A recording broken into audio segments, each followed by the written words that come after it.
Hi everybody, welcome back to the Feynman Technique. I know I haven't been posting a lot of videos lately. I am a calculus tutor, and as finals are approaching, people are getting frantic and needing more and more tutoring, so that's what I've been doing.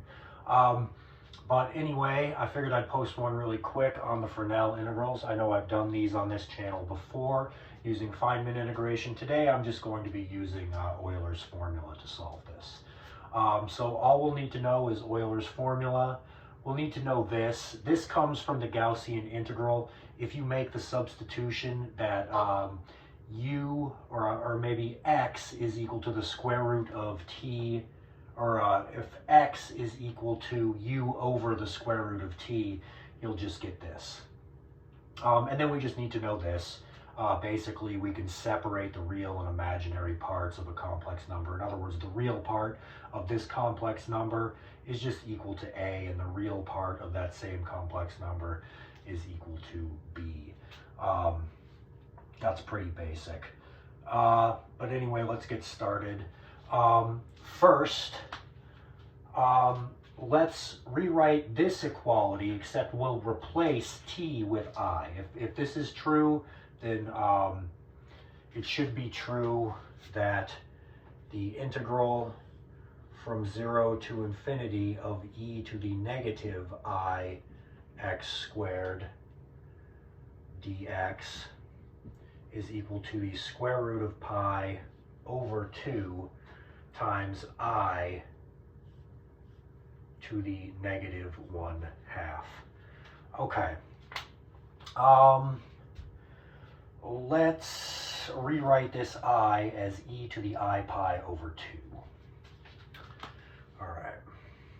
E to the I pi over 2. And then using the properties of exponents, this just becomes e to the negative I pi over 4.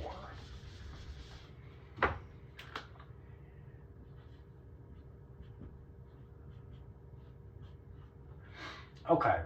Now let's use Euler's formula on the integrand in here. E to the negative ix, that is going to be equal to the integral from 0 to infinity of cosine of negative x squared plus I times the sine of negative x squared dx. Okay, using the fact that cosine is an even function, we can just get rid of that negative sign. And using the fact that sine is an odd function, we can bring that outside, like this. Okay. And that's going to be equal to this. And again, we will use Euler's formula on e to the negative I pi over 4.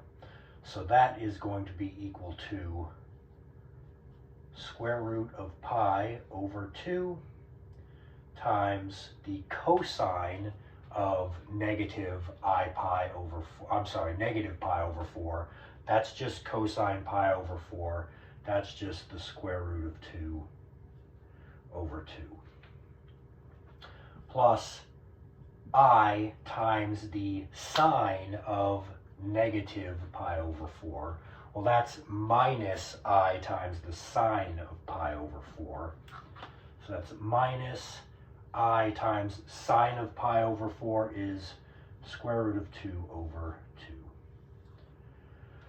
All right, and then putting these together, that should just give us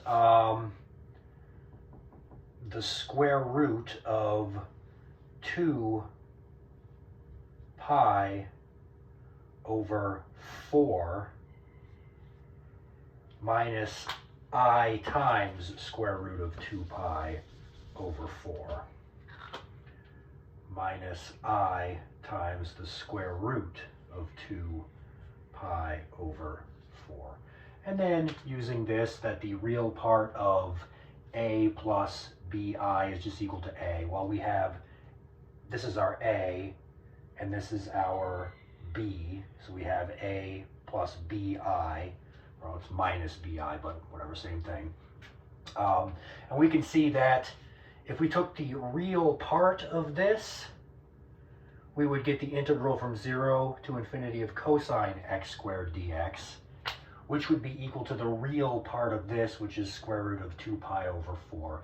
Likewise, if we took the imaginary part of this, we would get the integral from 0 to infinity of sine of x squared dx, which would be equal to the imaginary part of this, which is, again, equal to square root of 2 pi over 4. So that means both of these are equal to the square root of 2 pi all over 4. Hope you enjoyed that.